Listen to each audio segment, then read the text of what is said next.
Hi friends, எல்லாத்துக்கும் good morning. இன்றைக்கி எங்களோட பிரேக்ஃபாஸ்ட் என்னென்னு பார்க்கலாம்.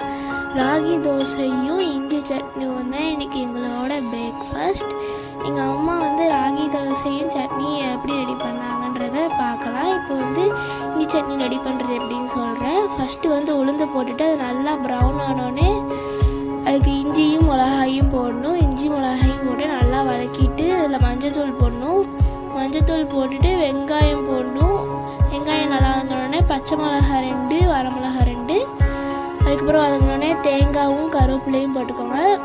அதுக்கப்புறமா தக்காளி போட்டு நல்லா வதங்கின உடனே உப்பு போட்டுட்டு இறக்கி வச்சுட்டு நல்லா நைஸாக அரைச்சிக்கணும். நல்லா நைஸாக அரைச்சிக்கிட்டு மறுபடியும் எண்ணெய் ஊற்றி கருவேப்பிலை கடுகெல்லாம் போட்டுட்டு தாளிச்சிருக்கலாம்.